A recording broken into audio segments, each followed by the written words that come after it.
Hello and welcome to the first Virtual Create Summit, a forum on arts, creativity, and tech. My name is Lara Kempbell. I'm a founder of Artists&Angels, where we are bringing art and tech together and building an app to help people develop their artistry, creativity, connect with their true selves, and become the true co-creators of their lives. And welcome to our final panel of the Create Summit on art and tech, where we want to discuss what's actually art tech. What is art and tech? What is arts and the new age? How do we combine the arts that exist with the new tech, the ed tech, AI, NFTs, Web3.0, DeFi, Metaverse, and more? And how do we create our beautiful lives with that, right? How can we use these tools? And this and so many other questions that come up. This is such an exciting topic. I think this is also very unique what we're doing right here. We're so lucky today to host all of you amazing speakers from around the world. We have 6 participants joining from 4 different time zones. Oh yeah. And let me first introduce you to the co-host of this panel, who is Amine. Khalladi, who's joined us from Spain, from Madrid, Spain. He's a Web3.0 guru, architect, and Metaverse business developer, currently working for Exclusible. And thank you so much, Amine, for joining. This is such a pleasure to have you as a co-host. How are you doing today? I'm doing great. Thank you very much, Lara, for having me. And thank you to all the panelists, great panelists that we have with us. Thank you. Thank you so much, everyone, for being here. I have everyone who's on the panel to say, just introduce yourself, tell us what you do, and also say what is art and tech for you. Well, I already introduced Amine a little bit. Maybe, Amine, you can finish the introduction, say whatever else you think is important, and also say what is art and tech for you. Sure, yeah. For me, really, art and tech is, and my personal experience is where I am able to express myself and I'm able to do it with a computer. So that's really, to me personally, where it becomes important because, yeah, we know we have the different concept of artistry and you can be using tools or not using tools at all. And in my case, like the use of computers is what makes it techy, And we can hear it like from Hanis and Fabio and Fatemeh as well. Sure. Thanks, Amine and Lara. Hello, everyone. Hi. Hello. I want an introduction about myself. So I'm Hanis. I'm also known for my virtual ID as NFT Queen Asia, as you can see on my background avatar, where the platform or the avatar is actually used as a form to educate and empower like corporates or mass about how they can utilize Web3 technology for monetization. So I give talks in schools, in corporates, in terms of what Web3 is, especially when Web3 is such an overwhelming subject. I'm also a founder of a DAO that I'm building called Reinvent DAO, where a bunch of us are actually looking at creating consulting services as a DAO and how we are helping to set up a playbook for different type of talent skill sets in terms of this. So back to your question about what is art tech. I personally feel like art tech is a combination of art and technology, but it's actually used as a point to allow the artist to use their creativity, whether an artist or a creator, to use their creativity to involve technology and deepen their engagement with the audience or the customers. So in so many ways, like what Amine was actually saying, we can actually use technology to enhance experience and connect with our customer on a different level. So this is how it's changing the shift of how the artist can interact with the customer, with their audience. So yes, that's art tech to me. Thank you all for having me here, and I'm excited to be with this amazing group of panelists. I'm Fatemeh. I'm a Metaverse architect. I'm actually a traditionally trained architect that transitioned to designing in the Metaverse rather than the physical world.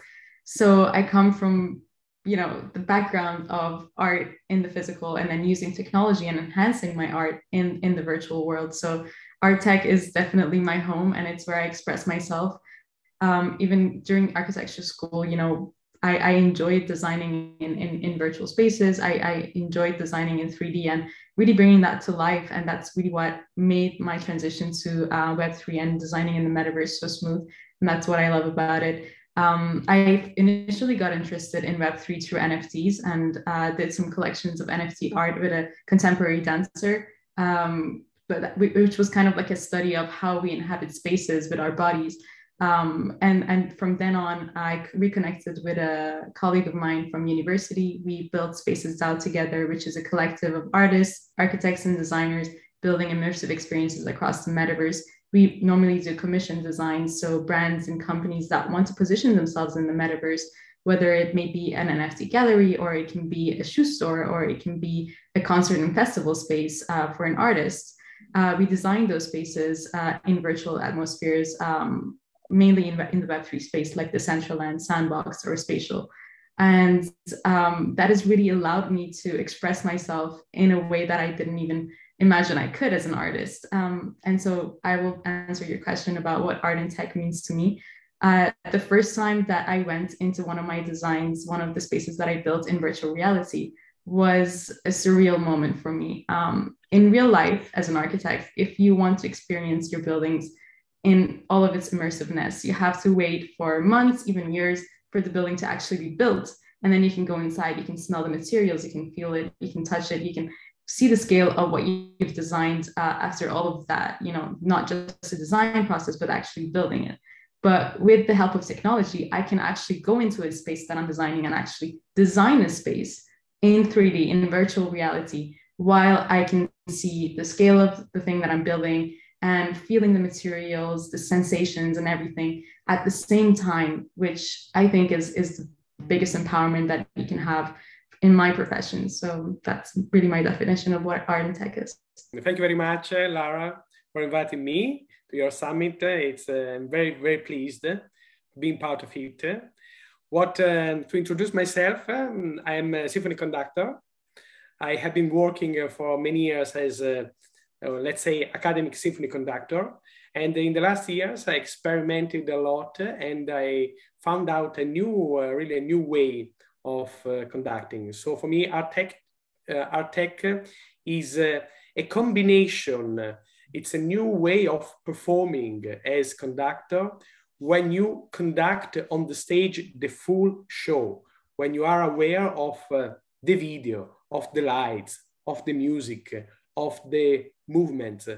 And actually, I think that it can be a kind of very perspective, very new way of even being a showman, new way of being conductor.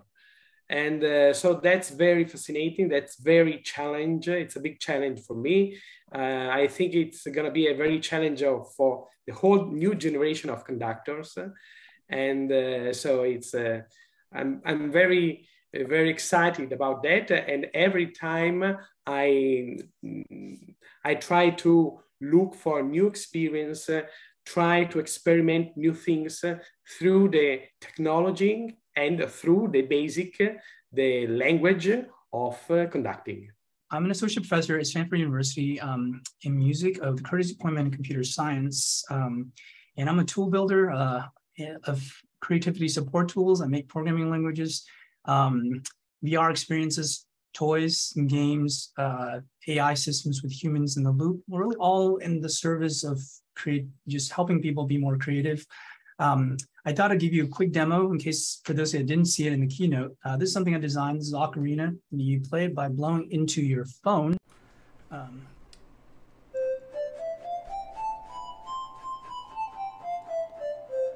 Okay, that's...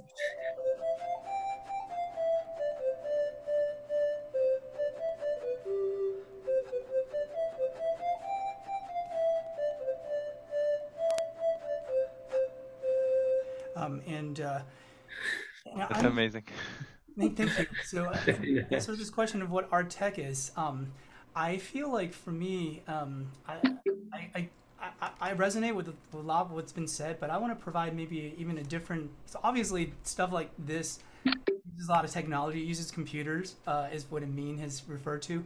But I also want to point out that for me, art and tech, all art almost all art, I would say, uses some form of technology and has always used. So I actually want to provide not a new perspective, but an old perspective.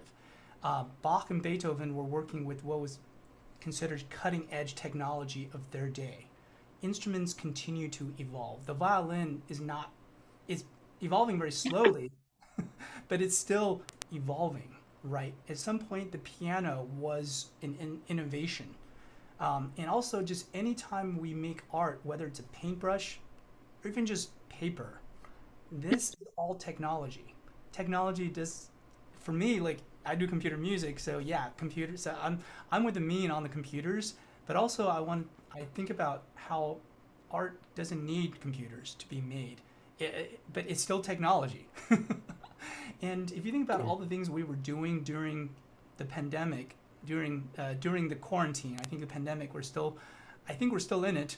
But while we're all kind of sheltering in place, I think those of us that, I don't know, like doodled or baked bread or just did things to kind of help us process, I think all of those use some form of technology, and some of it computer, some of it not, but all of it was to, I don't know, kind of help us to process what's happening to us. And so for me, I want to remind that just because we have all this technology doesn't mean we have to use it to make art. We should try to explore what they mean for art, but also we shouldn't forget what we've always used to make art. And you know, I play the guitar, I play the ukulele. I love the computer, I love computer science, but I don't want to be without the instruments, or like just I don't ever want to be without a pen or pencil and paper. And so I always wonder, kind of in this technology drenched world, you know, how do we like add to without to the set of tools we have to make art, Yeah, that's a good point. without needing to replace what has been so, I think, fruitful over the years, over the ages, of how we make art with technology. Thanks. I just want to like follow up straight on your point, because I saw as well your previous presentation. It was amazing. Congratulations. So, and I wanted to ask straight from you and to the rest of the speakers, of course, like on what kind of technological advances exactly in your case has been used by your students or artists nowadays to help them really express themselves, get the message across, and get that art more outside of them, let's say, through technology. Yeah, it's a great point. Great question. So for my students here at Stanford, we use everything from certainly a lot of digital signal processing on the audio side, virtual acoustics. We do a lot of graphics, audiovisual design, interaction design. We use a lot of sensors to actually do physical interaction, but also we use obviously the new computers that are here. I run the VR lab here, so we're definitely looking at how we make music in VR. What does it mean to make music in VR? But also, what does it mean to like kind of inhabit? You know, who are you? How do you want to feel in VR? You know, it isn't just a place to do stuff. It's also a place where we should feel, I don't know, safe and free and included and understood. And it's a place that we want to inhabit because we might be spending more time in it. Right. And I think it is an architectural question in the same sense of how you architect the building and how do people feel inside that building. We also work with a lot of interactive machine learning in the sense of like, how do we build systems where human interaction is still part of the system? Without it's like, you know, we're not like trying to build like, we are sometimes trying to build a better big red button. It's like, press this button, give us some art. And my question to there is that still art? If humans like, and where is the art? I don't know. I'm not saying it isn't, but I think it begs the question. So all of these things, but last thing I'll say, Amine, is that it's not actually, it's as much about like, what new things can we do with the technologies we now have, with the advancements we have? I think the artful part of design, of art making, is not just using new technology, but to figure out how do we make the best uses of each medium. And that's an evolving question. I don't think we figured out how do we make the most interesting chairs yet. because I think the world's not done designing chairs, or like drawing on pencil on paper, or making music with, you know, traditional acoustic instruments. And Fabio, I think I can only imagine he would not disagree with that particular assertion. So a lot of new stuff, but also how do we make the best use of mediums, whether that's important, new or old. Yeah, I would like to say that it's really a very good point, Guy, because actually I totally agree. And I think that, for instance, for students, it's very important to change your point of view. So technique, tools are useful. I mean, I'm thinking of what you said just 1 minute ago. I mean, so tools, it's a tool to change your point of view and to get deeper of yourself. So that's the key point.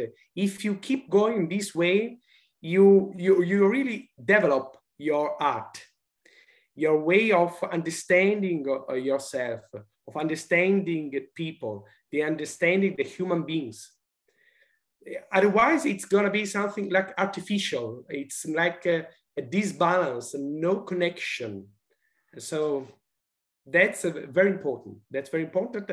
And to go, for instance, there are many different psychological ways of making it to go where you are not comfortable, where it's like disturbing yourself sometimes. So on that way, you really explore. And I think that for the artist, every time it's important to analyze yourself, understand, go deeper, try to do something which is not expected at first for yourself.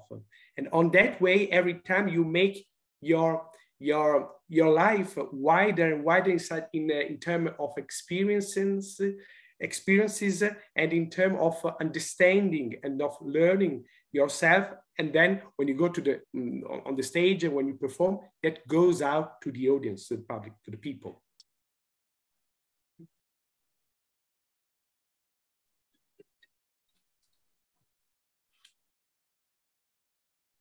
Well, it's a kind of conducting way. And I have one more.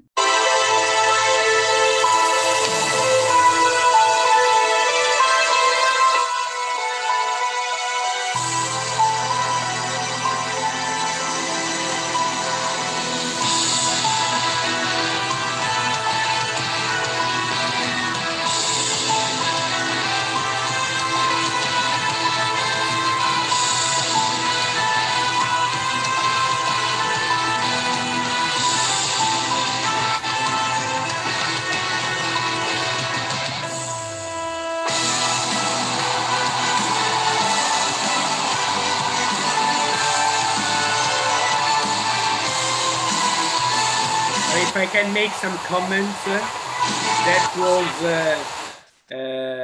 that was like actually three years ago, the beginning of this new way of performing, new way of making music with the symphony.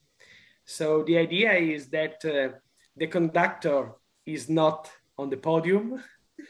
So just about that, I think that you can even write a book, because it's a full connection with the musicians. So you are on the stage, you move with the musicians all together on the stage. So it's a kind of full democracy. And that's the full listening and being together, playing together, performing together. And combining also, I mean, you are not in a static position. Like for instance, a symphony, they are on the chairs, they have the chairs, the music stands. It's we play by heart. So there is no, it's everything. We are not improvising. Everything is written. Everything is learned by heart. From me, of course, from the conductor to all the musicians, in such a way that we can really focus 100% even more on the empathy, on listening feeling each other. And I will tell you, I say you that it's something really unexpected. It was something really unexpected for me, especially if you consider that we are playing with radio microphones, so we are free to move, but we are playing live, so it's not recorded. So sometimes, of course, we make mistakes, but it's live performance. And if you consider that sometimes there is a blackout, sometimes it's like very dark, sometimes it's very, I mean, the light is changing every time. But in the meantime, with the instruments, we can and we move on the stage. We are not afraid of falling, of crash each other. And I mean, that's really, I think it's a big challenge. And I'm so happy of being part of it, of feel that. And I would say that from, I mean, me as conductor, that came out after something like 20 years of being on the stage. So it's a long experiment, many experiments, many things that I tried after getting the diploma in Berlin in conducting. Lots of time to understand, to feel, I mean, to understand yourself and to understand at the end what's your unique thing that you can give to the people. And that's the result. Thank you. That's really cool. I love to see all these innovations of how you went, you know, from very classical, being, you know, this black and white and, you know, the classical setting of symphony orchestra into this. This is like completely mind-blowing. It's a completely different level. So this is really cool. Thank you so much. I also want to add something to this about the amalgamation and like an art and tech, because our startup, Artists&Angels, we're trying to bring together all sorts of art, you know, and we look across different kind of art, visual arts, performing art, music, healing arts. So it's like all sorts of arts, you know, and we're trying to see what, how to combine these art forms with technology and what kind of technology is used in by different artists. So by dancers, for instance, is like now also is very fascinating elements that have been used. I think Fatemeh already mentioned the project that she did with Metaverse. That I'll be very interested to hear more about the Metaverse dance project that you did. Yeah, definitely. It was actually an NFT collection, and it was a collaboration that I did with a friend who was a contemporary dancer. It was, you know, it was a combination of both our views from a dance point of view and from an architect's point of view, because, you know, the beautiful show that we just saw by Fabio, the spaces in which you're performing these things really do give a big importance and really shape that experience as well, right? So we're constantly inhabiting spaces that are designed in some way or another, and the way that we inhabit them and make use of them is really what makes it unique. So we started to think about, you know, how our bodies inhabit spaces and how do we move inside spaces and how do we relate with our bodies. So that collection was kind of, we went to a studio. This is very like, you know, typical, not a lot of tech involved. She started dancing and performing different scenes that we had envisioned, and we photographed all of these. And then I used the computer to generate spaces with the movements of her body, and then encompassing putting the two together. And that's how we came up with the artwork. And it was really just an exploration of that essence of like how we inhabit spaces and how our bodies influence the space and vice versa. So yeah, it was really fun to do, and it was really a learning process for both of us, I think. Awesome. Thank you for sharing. Amine, do you have any examples of, you know, from your Metaverse experience, Web 3.0, of this amalgamation that we're talking about, of how the art and tech are being amalgamated by different artists, or not even artists, brands, maybe, you know, businesses? Yeah, Yeah, I think at this point, like, it became really clear that I mean, I want to go beyond the hype and everything, you know, because talking about the NFT space, there's just so much to talk about, and focus more on the art side. So I think it's been really like a liberation for artists to finally be able to upload digital art, keep track of their art, which was not possible before. You know, it's like the typical right click save. No, this is the whole dilemma about NFTs and art as NFTs. Right now we are talking about artists who have already a following, who can prepare, upload, communicate with their communities to share some of their art, even sell some of their art, and be able to keep track of this art, be able to earn royalties automatically directly to their wallet. And I think this has been probably the biggest revelation, where digital artists nowadays, or up till a few years ago, the career path was much more difficult as a solo artist. And right now, as soon as you have an audience, then you can grow that audience through an NFT activation usually, and really like gather your fans in a different way. I think Web3, I think, is one of the few businesses where, or industry where, like, you find people always willing to help. It's crazy, maybe because we're in it, but I've been in many industries and it's like nothing like Web3. And I think that for artists in itself, and the fact that this movement was so strong for artists, makes it so. So it makes it that it's like there's this open-mindedness, there's this collaboration process, there's this wag me culture, you know, we're all gonna make it culture, and it's amazing. We're finding more and more technology. So as we said, so you can be an artist, digital artist. Fatemeh is doing architecture. Fabio is doing shows that he can integrate directly into this technology. He can make his tickets to the concert be NFTs, and maybe just display the whole show in some metaverse, or just on his website in a kind of immersive experience, you know. Great. Lara, I just want to supply to what Amine was saying. So, 2 points that I wanted to talk about. One is definitely about how I agree with you. I mean, like, I feel Web3 is one of the industry where everyone just wants to collaborate, and it's about inclusiveness, regardless where you're from, wherever you are, and what kind of project you're working on. If there's form of partnership that we can work on together and help each other, this is such a very pivotal industry that everyone can participate in. Another thing as well, from Asia, I know, Lara, I mentioned to you that about Digital Art Fair Asia. So I recently attended one of the launch of Digital Art Fair Asia here, and it's one of the Web3 fine art fair.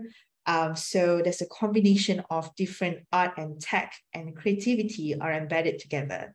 So the kind of like arts that were displayed were much more like, say, utilizing with blockchain together with immersive art experience, AR, VR, as well as Sandbox was also there on how the display of different type of mega cities of Sandbox were actually shown at the fair as well. So one very interesting artist that I found really captured me. She's her name is Mono C. She's actually a mono artist human, a virtual mono artist human, where she combines like a combination of algorithmic art into her performance. So if you check it out on her Instagram, which is mo.noc, she displays a different kind of talented algorithmic art and how she combines AI arts and also AR as well, augmented reality, in order to provide such an immersive and creative experience. So it's not just about NFTs that you can use to actually monetize and express your creativity. It's also coming from different type of technology on how we can combine innovation in order to create this new ecosystem. And yeah, that's just something it's a very passionate subject of mine, especially when I see different type of audiences are working on different type of experience and use cases. Amazing, Hanis. Thank you. I wanted to as well follow up with all of you guys. I think more in the metaverse NFT side about how was your experience, with this onboarding process in general, like going from the traditional to the new, knowing that the new is where technology is making a change. Like you were building houses in real world, now you're building in the metaverse. You were standing on the podium and that's your central position, and now you are moving around the whole stage. Or you were, in the case of Hanis, I'll let you comment on how that transfer happened, or for Gay as well. Or is happening right now. Yeah. I can answer that. Thank you. I mean, so for me, one of the projects that I'm working on right now is about starting to use my avatar, or even like talking using a metaverse platform with different type of universities, especially on educating the future of work model. So it's still a work in progress project. So it's not something that I can mention publicly yet about that. But it's one of the experience of trying to onboard users, because a lot of these metaverses do not have a strong user audience or customer base. So one of the things that I'm working on with this platform is to see how can we partner with different type of universities, like even like one of the university in Hong Kong now, I'm partnering with them in order to use this platform as a way to educate and talk about the experience that they can experience in this metaverse world, because people see metaverse as just something like a 3D format using your VR, AR, but actually it's also about how you can also immerse yourself in that, how you can express your creativity. You can jump, you can even turn upside down. So, and how do you interact with someone who's not in the same location as you? Rather than now we're doing Zoom, we want to make it a lot more inclusive, a lot more real in how they interact with me as a speaker and my audiences there. So yeah, this is something that I believe like metaverse has still a long way to go as well. But at the same time, a lot of the technologies, a lot of the use cases that you started to see in arts as well as in education as well, there's a massive potential in there. Yeah. I think I'd like to continue on that because we're on the topic of metaverse. And as a designer, as an architect, I'd say the tools that I use to create as an architect, G was talking about this earlier, and I would like to say that I still use a pen. Even though I design for the metaverse, I use a pen. I have my sketchbook. My design process starts with my sketchbook and my pen. I start to draw and I start to get inspired. And from that, I start to build in 3D. And from the 3D, I go into implementing that to the metaverse. And one of the things that has been so liberating as a designer for me as an architect in the real world, and especially studying in Spain, we have architects are not just considered as designers here, we're also engineers. So we do have to care about, our buildings standing up structurally and working conditionally. So we have a lot of limitations in terms of what we can build, right? It has to be some sort of something that is buildable, something, and we have amazing architects like Zaha Hadid or Foster's that are breaking those boundaries of design and are doing super amazing designs that are not just like rectangular and like more immersive in the way that they're conceived. But with the metaverse, you have so much more possibilities that can be done. One of the designs, like for me, it's just like, opening up that you're a child again, right? You have everything at your hands, and creativity is your only limit. So you don't have to worry about how it stands. You don't really have to worry about how it's conditioned. You of course have to worry about how it's being inhabited, how it makes you feel. Those sensorial things are still there, but not the technical things. And it really allows you to take the creative process to the next level. I personally think that my designs went from being very grounded at the beginning because I was still not used to having that freedom, to like, you know, starting to open up more and more and being more explorative to see how we can actually be creative with the tools that we have in the metaverse. You know, Hanis was saying that you can jump. So in one of the builds that we did, we had these like globe-like NFT gallery, and they were supposed to be as some kind of like ornament within the space, not something meant to be used as something you inhabit necessarily, right?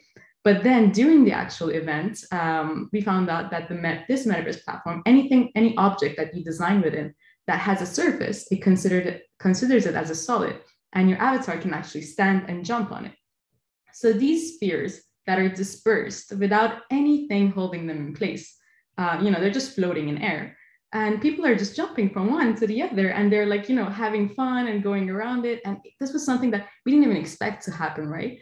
And it was just so cool to see people use that space in a way that was so unique. And like, you know, for example, bringing different senses into the space. You can add your music. So we're designing a gallery right now where we have a specific music design for that gallery. So you walk into that space and that music is being played. And imagine this in virtual reality where you're immersed in that, and there's animation. So you can jump on platforms that take you from one place to another. You can play games, which are still very rudimentary, you know, as Hanis mentioned it as well. And I mean, the metaverse still has a long way to go. There's still a lot that we can do. I did give a lecture at a university here in Spain to a bunch of students that were 17 and 18 years old. So these guys are, you know, very familiar with the gaming industry, and, you know, they were hesitant to go into the metaverse. And I asked why, and they're like, you know, this is not like Fortnite, and this is not like the games that we have that were, you know, they're very familiar with them and they're using them, and the graphics and everything, the interactions within those games are at a different level. But the metaverse has still a long way to go to catch up, and I'm sure it will. Soon we're going to see that, you know, happen, and it's just very exciting to see that and the way people are interacting with it. I feel like I guess I'll say that for me, I think I'm of two minds actually on all of this. I'm actually a kind of a paradox. I've always been like, I don't know, like, am I doing tech? Am I doing art? Am I doing computer science? Am I doing music? No one knows. I barely know, but I love what I do. Or like neither. I'm a tool builder, and what is that? And what does it mean to do it artfully, right? So for me, the conflict actually comes from both thinking about the promise of things like the metaverse and NFTs to the perils of these things. And I feel like for artists, I think that exists. I think there's an optimism that that I sense here, that, you know, NFTs is one of these things that will empower artists. And I could see that in theory. In practice, I think NFTs, like, artists have always been, well, excuse the term, fucked over, like, for as long as there's been artists, right? And every new technology that comes around, like, okay, finally, this time around, I think we'll have something that will empower artists so they can, I will believe that when I see it. I think NFTs in practice, what has been happening in Hanis, this is a panel, so maybe I'm adding the spice here. For all of you working on this, is like, I'm a gamer, and all I see for NFTs, the actual use of NFTs beyond some artists who are using this, and those artists, by the way, already have a following. If you're trying to make it as an artist who already don't have a following with NFTs, NFTs aren't going to get you that following. NFTs are not going to get you seen. If you already have the power, then you can employ NFTs and maybe you can get something out of it. But I see massive corporate greed. Like, NFTs are like a corporate wet dream for example, gaming companies are like, okay, finally we can sell you that suit of armor, or maybe sell you a limited collection of that suit of armor. We're going to charge you, and we're going to charge the whales a premium for that, just so you can. And gamers hate this. Gamers already hate microtransactions. NFTs are seen as kind of this, almost this next logical extreme, where it's a way for a few people, the corporations, capitalism gone rogue, to make a killing, while it doesn't really benefit most people. It benefits the people that already have the power to deploy in NFTs. That's the first peril, and at least for me. So I welcome, of course, counterpoint on. Speaking of capitalism gone rogue, Metaverse. I work with VR all the time, and for me, at the same time, I do it probably out of like 90% apprehension and 10% genuine curiosity. Do we not realize that even the term metaverse comes from cyberpunk literature in novels like Snow Crash, where the metaverse is like actually a kind of not kind of, but like a wholly a dystopic. It's a dystopia. It's a dystopia where capitalism has gone rogue, is going rogue. And these towering megalithic corporations tower over a fairly like abysmal, dim human existence, despite having so much technology. And it's the corporations that have the power to deploy these things. And guess who's building the metaverse right now? It's one of the largest corporations on this planet. Now, I think we can try to see the positive in things. And I love this about us artists and creative types. So we do try to see the positive. We try to envision what a good version of this is. And I hear that in every person on this panel. And that part warms my heart. But then behind that is this looming shadow of just human nature, of just greed that I think is going to dwarf whatever benefits that we're hoping for artists and for art and for people and for society. That's going to be dwarfed by just good old human nature now with more technology to, I think, continue to like exploit artists and to extract value from users. We think of it as like, okay, well, maybe this is a good way, a new business model, a new commerce. It's going to be good, right? Yeah, I can see some good parts of that. But also at the same time, it is a tool for extracting value from people for the few to be mega rich. So this is my fairly, I guess, like counterpoint to this. And of course, I welcome all of, a discussion on this as well. But I'll just throw the spice out there to say this, at least is a point of view, and may or may not be entirely mine, but these are points of view that I think much of the world has on NFTs and the metaverse. And these are discussions, frankly, that if you ask what my students and I talk about when we're designing, when we think about what to design, even as we're using almost all of these technologies, we're doing everything we mentioned we use here, except we haven't done much with NFTs, even though I've been nominally involved with a few potential NFT ventures. But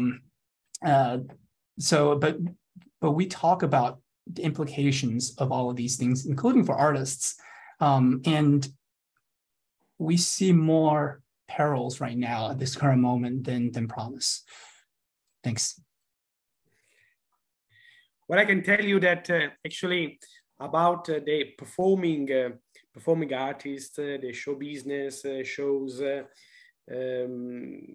many, I would say that even almost like, for instance, in LA, Los Angeles, with Gustavo Dudamel, there are many, they are trying to make many new things with augmented reality, with virtual reality.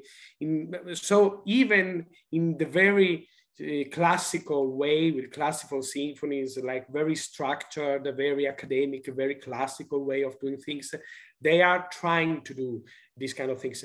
But it's very hard to get not just the good balance, but the right balance that keep and allow you to develop the artist, to have a higher performance of the artist, and in the meantime use the right connections, the right tools, all these technology. That's very, and I would say that even, for instance, I was talking a little bit before when we start chatting, like for instance, the new show project planned by Franco Dragone, a director, very world famous director, because he was the founder of Cirque du Soleil, for instance.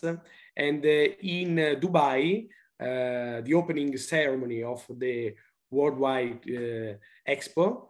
There he conceived and he added some things.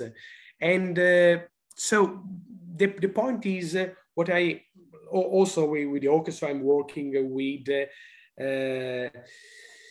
it's very important for the producer, for the artistic director to be updated, so to know what's going on.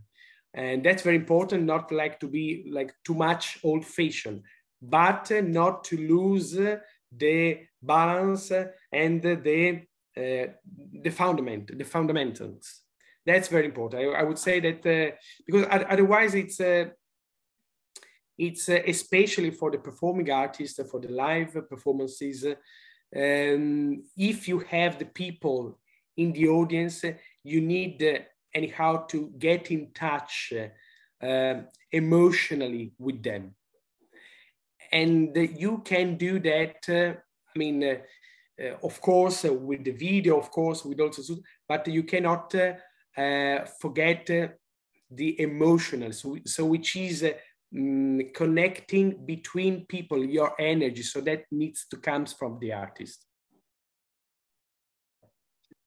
That is so important what you just mentioned, Fabio, and because essentially that's what art is all about, right? It helps us connect with our emotions. It helps us connect with our emotional side, with ourselves, and essentially that's should be the goal of the art, to help us find the way to our true selves, right? To express ourselves.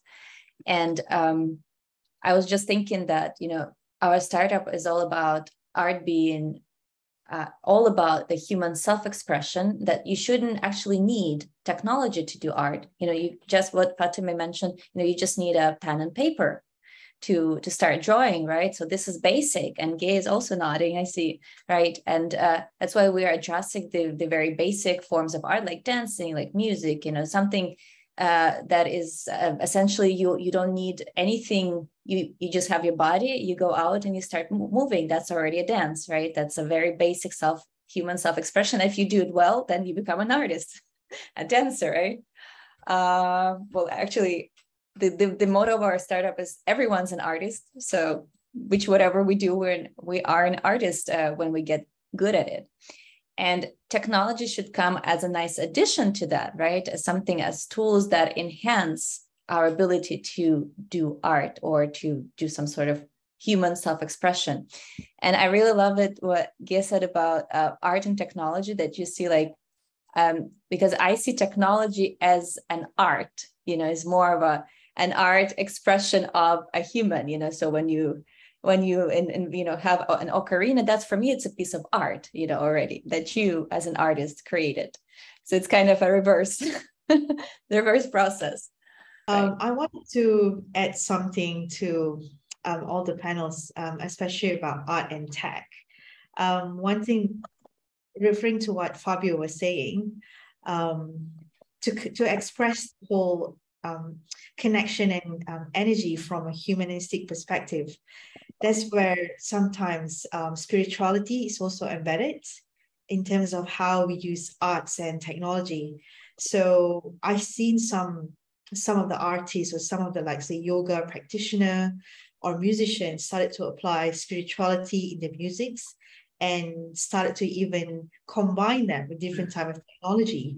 So the different kind of audiences that listen to them are not, for instance, are just people who love music, but also all those spiritual practice people, or even yoga practitioner who are immersing themselves into this you know, like spirituality practice. So you started to see a lot of cultural shift that formed out of that, not just from combining, like, say, art tech. Yeah. Yeah, you know, that actually a very interesting thing I can add it. It's that in the last, I would say, maybe 10, 15 years, orchestras, symphonies, have been founded inside religious, different kind of religious churches. And so of course, well, for instance, in Italy, that was a kind of practice that was really at the beginning. I can tell you that, for instance, conservatorio, so the word conservatory, means that the idea at the beginning to develop, to start this school was to save, conservatory means in Italian to save people, orphans from the street. So to save the capital, the human beings, to give them an education to understand themselves and to be able to give that after to the people. So that's, I mean, so this kind of getting in touch and being in touch with spirituality is something that even in the last years, people feel and need, I would say, much more and more every time. So that sometimes happens, like Mormons, Lutherans, or Chinese, like different churches try to get and to have their own symphony orchestra to make a repertoire, like concerts and all these kind of things. So that's, of course, that's important. I mean, artists with no spirituality, it's difficult to define it artist. Thank you. And then how do you bring this spirituality into VR world, for instance? That would be the next question, right? Like, can I jump in on this actually? And I'll see this conversation, this question with maybe, especially for Fatemeh, for maybe for everyone. One of the things that we bring, I don't know, what you might call spirituality in like VR, we actually think we think of it as spirituality. We sometimes think of it just like about how do we design stillness and calm into VR, right? And there are a lot of strategies we have. For one, we publish papers on things like this idea of doing versus being. What are you doing in VR? But also, what does it mean to exist in VR? And one of the things that, I'll just throw one thing out there, and I'd be curious if those of you working in the metaverse have also found this. It's what we call looking up. And this concept looking up is like make experiences where you're asking the user in VR to simply look up. And the idea is when you're looking up, right? Well, like in physical reality, when we're looking up, what are we doing? The answer usually is nothing. If you're looking up, what are you looking at? You're looking at the sky. You're looking at a tall building. You're looking at the trees. You're looking at the birds. You're looking at the clouds. When you're looking up, it's actually almost like associated with this idea of reflection, of contemplation, if like not needing to get anything done at that moment. And so we try to, when it helps, we try to design experiences where there are elements of it where you are very much invited to, not forced to, but invited to simply look up. And that almost automatically signals to ourselves, is this a time for reflection, not for action necessarily? You can still act later, but maybe so I'll just throw one thing in there is this idea of looking up. Looking up, climb to go to the mountains. Why people go up to the mountains also? Exactly, and it's a spiritual dimension, right? I mean, if you go walk into like, I don't know, like a basilica or any place like a grand place of worship, often you might find that the ceilings can be very high. Especially, I was just in Italy this summer where there is just a plethora of insanely like ornate, but like they're always like places to look up. And what do you suppose you see when you look up? And well, it depends on the person, but I think you're being invited to contemplate God, our relationship to the universe. Even if whether you are, no matter what beliefs you have, no matter what worldviews you have. I'm not particularly a religious person, I would say, but I love going in and just looking up. And I feel spiritual and I feel calm. And I contemplate also just like human endeavor, human history, and also how architecture, whether it's in physical reality or maybe in VR, it's really an invitation to look up. And I think it's in some sense, sometimes I can't think of anything more spiritual than just the simple act of looking up. Anyway. I love that. I would say, sorry, Lara, just one last thing. The idea of a verticality, going up or going down, and the idea of horizontality, when you expand, when you make experiences. And I would even say that, you know, for me, for instance, art and artistic experience, and even VR, it's not even about going up or horizontal, it's about going inside, inwards. So it's kind of going up, but it's kind of connecting with your higher self. You know, if we're speaking about the different, you know, from the spiritual, which is kind of your inner guidance and inner compass, kind of your intuitive feeling of living the inner God, you know, as some may also say, some philosophers. And so maybe this is something for me, for instance, this is what art and like, you know, like what you just said, going to those churches, looking at those, looking up, you know, this is like kind of this dimension that brings it closer to us. It makes us, that's the same feeling that you have when you're drawing, when you're designing something, when you're playing a musical instrument, right? It's kind of being in this meditative state. It puts you in that special dimension, right? Essentially. And that's why I'm very curious to try out all this also VR in a, like, you know, techniques and see how artists implement that and use that. And like there's different, by creating this new worlds basically, and how we can better incorporate it into our lives. But I also see a lot of challenges. Yeah, sorry, just because it's very interesting. And I would say that when you expand, I mean, so when technology expands yourself, so that's a way of making experience, and that's way of, I mean, to make you richer, to expand yourself. It could be higher, it could be horizontal, it could be inside. It's a way of make you wider and give more. That's the point. Maybe it will be 3D, it will be 5D already, right? The dimension. I like what you're saying about the whole doing and being. It's definitely about, you know, combining how do you be yourself and connect to your higher self in this environment. And there's so many type of experience that you can do. For instance, imagine yourself walking through 7 levels of, I don't know, heavens, whatever, walking in these VRs. I actually heard some of these projects some people are working on in that sense of spirituality, because you want to include this meditative state and experience and the kind of surrounding environments. But we'll see what's the outcome of that. Yeah. and to pick up on, this is so interesting, by the way. I like this. I feel like technology is more about doing and art is more about being. Also, to put in the terms that Fabio, I think, is so interestingly put, I think technology is more horizontal. It widens you, it gives you more room, more tools to do things. But the sublime, that's vertical, that's human.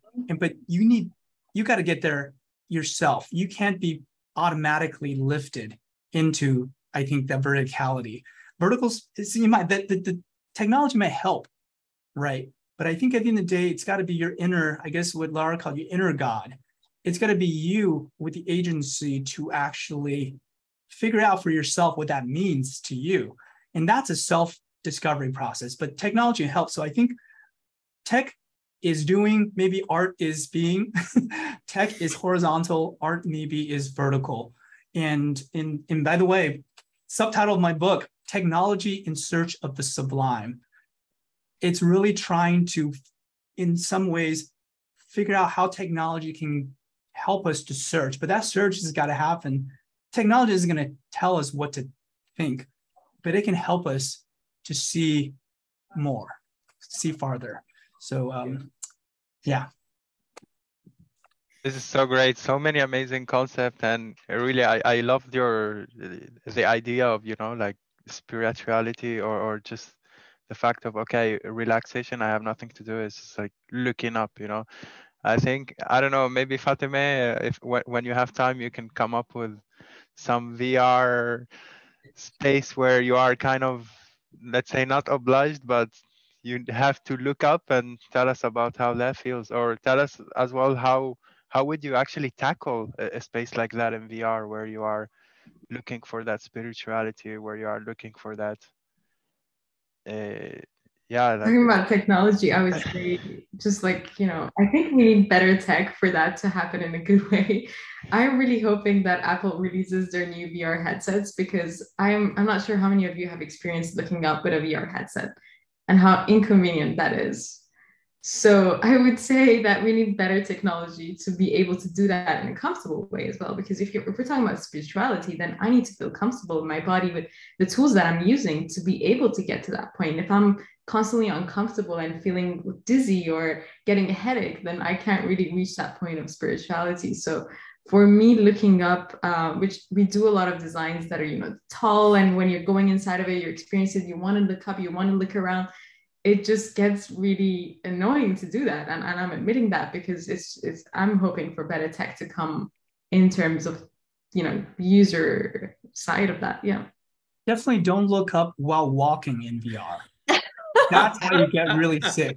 And I think I agree with that point. Though I would say, like, I think if you intentionally make it so that, like, we've done so many projects where looking up has become parts of it. It's actually, for us, it's some people actually, we just had open house yesterday where we're like, one of the projects called Intertransmissions, the artist William Mills, she had these 6 pillars to the sky, and you're hearing kind of radio transmissions, but like if you stay still and you kind of just lean back, you'll see kind of this like a rain of either cherry blossoms or swirls that are coming down these kind of pillars to the sky. And some people actually at the open house was like, just decided just to lean back in their chair. And I think as long as I think it's critical that you're not moving in this, or else you will feel nauseous. Which reminds me of a quote, which I don't know who said this, but it's one of my favorite quotes about art in still. It says basically, imperfect art is art that moves you. Perfect art is art that makes you still. And maybe it's the difference between doing and being. And maybe as humans, we need both. But I feel like the invitation does have to come very intentionally out of a place not of motion, both literal but also psychological, but rather out of a place where you feel comfortable looking up. And I think when you do it, I don't think the technology, I don't necessarily think the technology is in the way. If the technology is in the way now, I don't know if, however grand or interesting Apple's VR stuff, whenever that drops, it might still be there, but I think there are ways to even make good use of what tech we have now, whether it's Vive or the Quest / Oculus. But yeah, don't walk and look up in VR at the same time. Cool. Thank you guys very much. I wanted to as well push now a little bit the technology part and talk a little bit about AI. You know, a few months ago was a big deal. What happened with DALL-E, you know, people everywhere on YouTube were talking about the images that DALL-E generated. It's an AI engine that you give speech input. So you just write down whatever you want to see, and it gives out multiple, let's say, results of what you are looking for, including style and everything. So we were talking with Lara as well, and we were trying to think, which side are you on? Do you think like AI in the art is going to be kind of risky, or it's going to take my job, or it's going to limit someone's creativity or someone's market? Or are you more into, okay, that's great for me because when I start designing, I need more inspiration. I do a lot of work on Pinterest. I put together mood boards, and AI is going to help me that and eliminate all that process. Where do you stand on that side? Basically, it's like this Hollywood movie question: will human self-expression outlive technology, or will technology take over us? You know, so it's kind of like this robots versus humans dilemma that we. Yeah, definitely. It's like AI war now. I want to know the opinions. I would say that I still don't really have a stance against, like, with AI. Like, I don't know if I'm against it or for it. in particular, so I don't really have a strong stand on it. But I do say that I'm not afraid that it will take my position as an artist. I still do think that, we have a lot of value to bring as artists. And I do think that, we always have to use technology as like if the way that we go ahead of technology is we use it in our advantage. So I think that we should just get used to the fact that this technology is there and it's going to stay around. I don't think it's going away. So we have to find ways that we can use it to our benefit as artists and how it can enhance our works and help us improve what we're already doing. So I think it's more, I see it more as a tool as rather than a replacement of artists. Yeah, supplying to what Fatemeh is saying, I don't believe AI or technology in a way is there to overlap in terms of where we are heading towards. It's a lot more technology. I've seen AI is like an enablement, how you can, for instance, use the technology to enhance or relieve a past moment. So for instance, you can use AI to look into some of your, I guess, loved ones, from in terms of their movements or even their voice, and try to create a different kind of artistic arts on and to display it. So it's kind of like an AI generated content type of arts. I've seen that a lot happening these days. So it's way on how to interplay technology and arts, but it's never for me personally, it's not a way to replace human connections, human needness to connect. Because at the end of the day, for me, I also believe life is actually about human connections, and we still need to interact with our human beings in terms of interacting, playing, and socializing with each other. Yeah.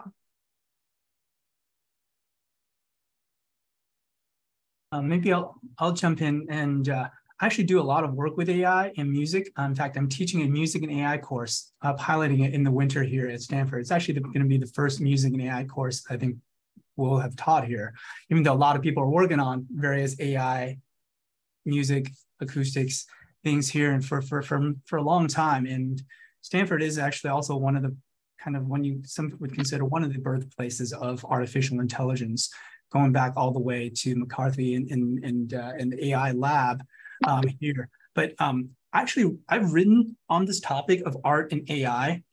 There's an article called Humans in the Loop, the design of interactive AI systems, where I talk about I think one of the first questions I would ask is the question I think Amine asks is this even a good idea? And it will be that question that I will begin and probably end the course in the winter as we build musical systems with AI. But also we need to be very critical as builders, as artists of the tools we use, right? And I don't know if you can see this. I think here I have basically a colleague once, and this is actually an inartful design in the book, say, hey, good, do you think we'll ever have robot musicians? Juliana asked me, she's a colleague in philosophy. I said, you mean that are as good as humans? She said, yeah, that's what I mean. I said, well, I reckon we'll have true robot musicians the day we have true robot philosophers. And she, of course, immediately got that and said, that would imply machines will have understood something more subtly human?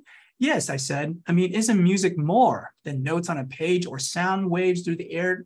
More than a product, it is also a process with meaning, right? What if that was how we thought about art? Not just as a product, right? The thing that comes out, like the products coming out of DALL-E, out of this text diffusion world, is nothing less than impressive. It's like the most clever thing you can imagine. But clever is not enough for art, is it? Right? Art has got to be, I don't know, kind, wise, kind of perspective that you're invited to see through. That's not just a product. It's also the process of art making. What is I always talk about art, and I think about for example, Beethoven, in terms of product versus process, right? We think of Beethoven today. It's easy to think about Beethoven as having had, I don't know, someone call a telephone to God, where he basically is just receiving from God the perfect, I don't know, notes to put on the page. Fabio, you're laughing. The truth is, no, Beethoven did not have telephone to God. He revised the crap out of his music. It's gone through so many different revisions. He didn't just like, oh, this is the perfect thing. And but also, if you look at kind of the history of the artists, let's again use Beethoven, since we're on Beethoven, we're talking about music here. Beethoven's Third Symphony, right? Fabio will know this, right? This is the Eroica. It is, Beethoven wrote 9 symphonies. We call them sometimes the 9. But a huge shift happened in the third. And it coincided with something that was also happening in Beethoven's life. Namely, Beethoven realized that he was going seriously deaf. And before long, for the remainder of his life, he would eventually become clinically like deaf. And as a composer, Beethoven was in anguish over this. In a letter he wrote to his brother that he never sent, he said, "How am I supposed to live in this world as a composer who can't hear?" And he contemplated suicide. He didn't. He kept a letter with him, and he did not commit suicide. Instead, he decided that music was going to be his salvation, that music could be this act of sheer expression, that to put all of him into it. And what came out was the Eroica, just sprawling hour-long force of a piece of music that I think in some ways forever transformed why we make music in the Western art world. And what I'm saying here is that even if you can get the product, even if AI could have generated the notes on the page, knowing the story of how Beethoven got there and what he was dealing with, that will forever be the meaning, part of the meaning of that symphony for people, to know that this is humans. Even for Beethoven, art was absolutely the struggle of the artist against the struggle. Yes, that's against their limitations, the most profound limitations. Art will always be the struggle of us. And yes, and it reminds me, I'll just end with this definition of art. Like, I actually get asked all the time, like, what is art? How do you define art? And I'm like, it depends on which day you ask me. But in this context, I feel like art could be seen as like kind of the human endeavor to try and mostly fail at understanding our emotions. It is the process by which we build tools to try and mostly fail to understand ourselves. And like I said, technology could make it horizontal, give us more latitude in figuring out how to do it. But there's some part of it that can't not be done by ourselves. And then the question becomes, if we take that definition of art, then we would have to ask, what is art? and then this article, however, suggests that maybe there can be a balance where we can use the horizontality of things like artificial intelligence to be a kind of tool that then we put humans into the loop, where humans have curatorial artistic agency. But a lot of the things that we don't necessarily want to do, we can use the power of the most powerful pattern recognizer the world has ever seen in, say, deep artificial neural networks and whatnot. But then to kind of combine the power, right? And would that be the way that we can think about art, but also tools? So anyway, thank you all for giving me this time to ramble. I'm in Web3. It's a very important topic for me to talk about how your art and tech is contributing to the community, whether it's community in general or your niche industry community, and really how does that make you feel, to be contributing to the community, to society through your art or through your technology. Hanis, you want to start? Sure. I was just wondering who's going to start first. So from my perspective, I'm not an artist, but I would say I'm a technologist, and I also come from traditional banking background before. So having that financial background and technology background, I have utilized that in using and designing the enablement of technology to different kind of use cases, including arts. So one of the things that I wanted to touch based on what Guy was actually saying about art is a self-expression, right? And it's a question that I want to throw to everyone on the panel. With Web3 that we are immersing ourselves into, the whole gaming is such a big topic. If art is also can be used as a self-expression and as a way of escaping, you know, sometimes our emotions, the gaming can also sometimes be seen as that. People have portrayed that gaming is used as a way to escape yourself from, you know, reality of life, for instance. And that could, would you agree, gaming could also be used as a way of how you describe arts, but a lot more in a much more logical centric type of technology design. But it's also, I don't know, this is probably a question to Guy, to Fatemeh, and probably to you, Amine, as well.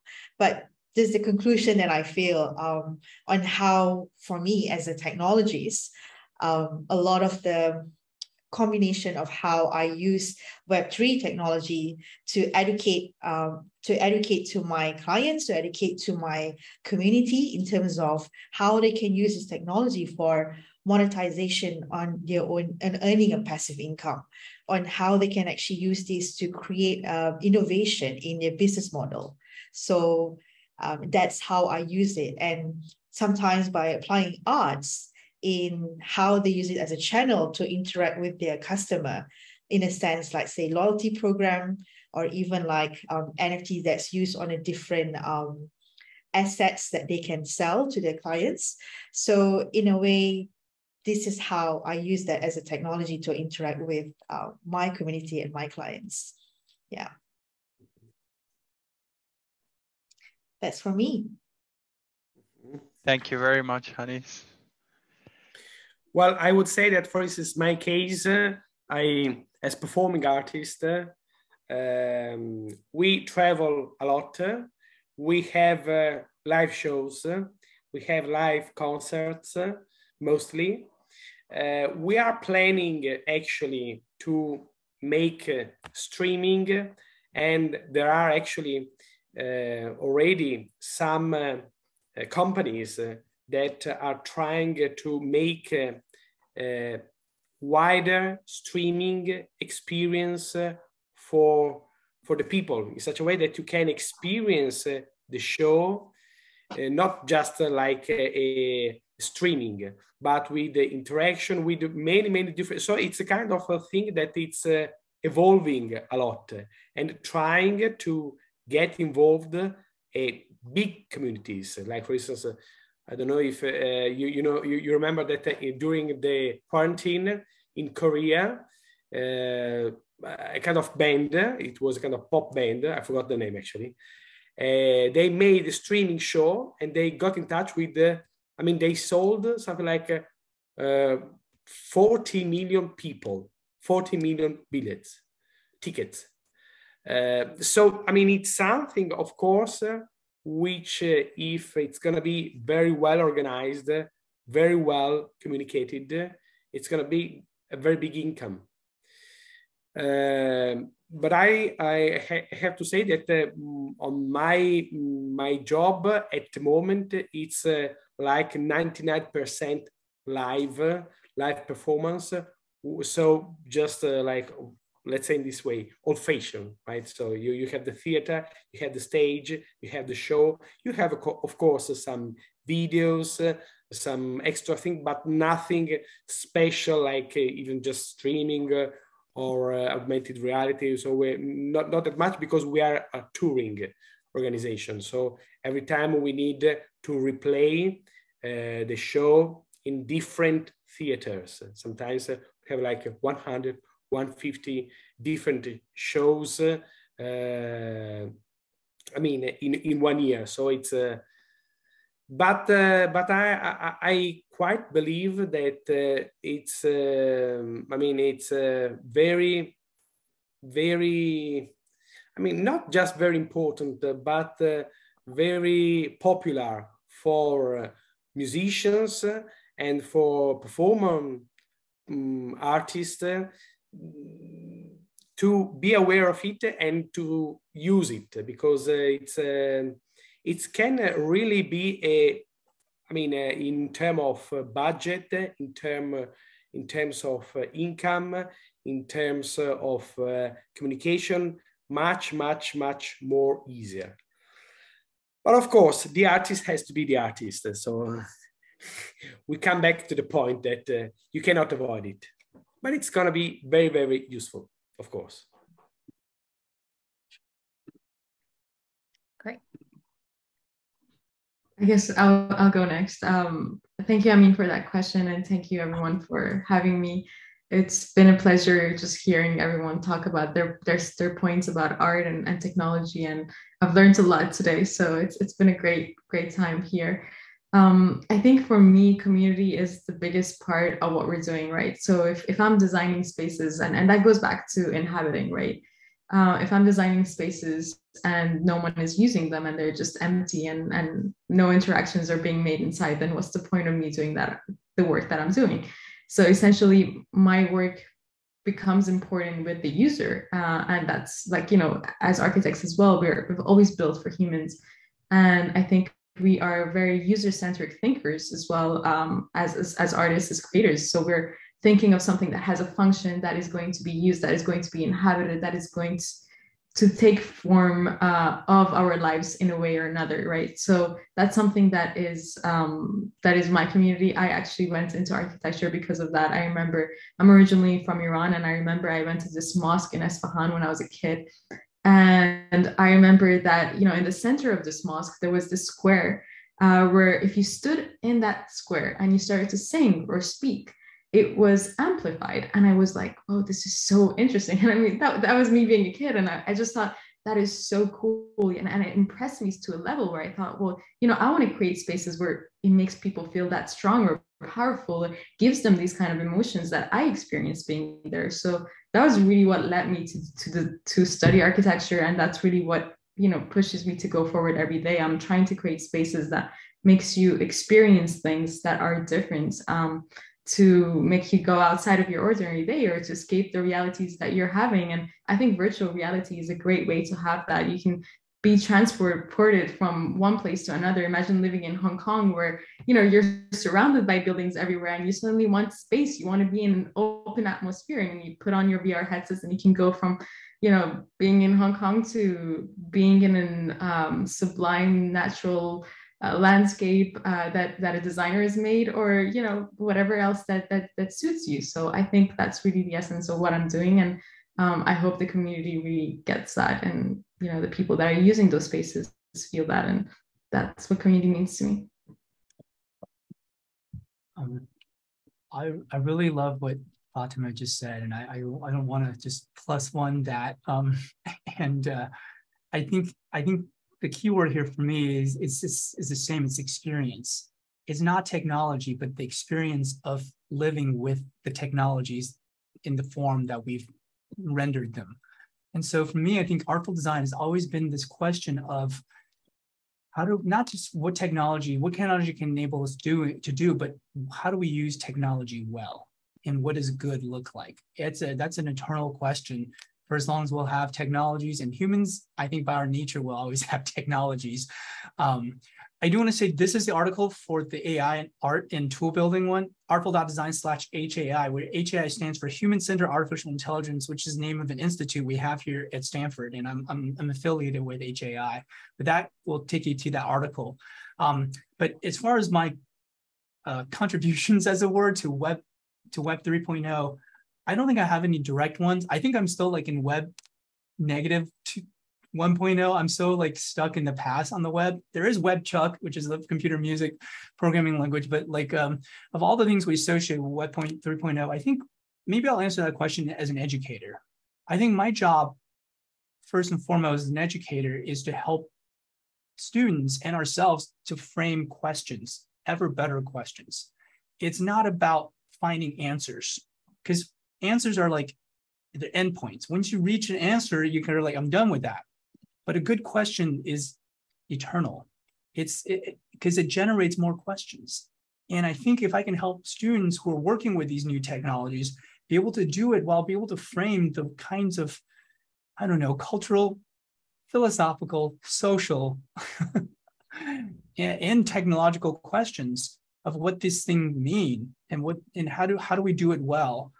I feel like that's the, I don't know if I'm contributing to that, but that is really, that's the contribution I would love to continue to try to strive for, is to help students walk out of here with not just tools to be clever or tools to be like every student here is like freaking smart and intelligent.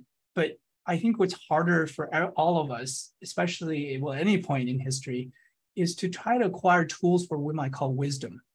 How do I help students to think for themselves, to be able to connect their aesthetic responses, their emotions, to how they actually see the world and what's valuable to them?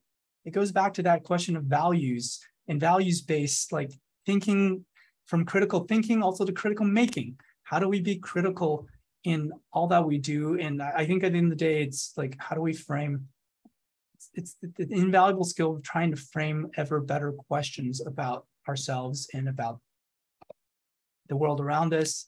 And someone called that framing questions art.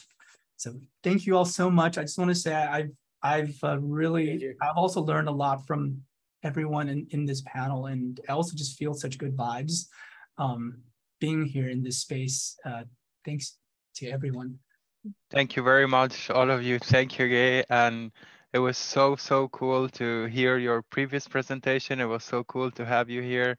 Fabio, honestly, I'm a big fan now, so I'll contact you on Instagram, see where you're at and the next dates.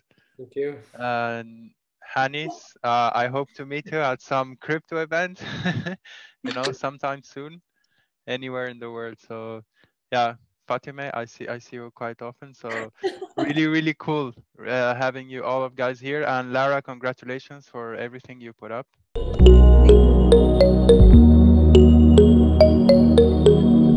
Thank you.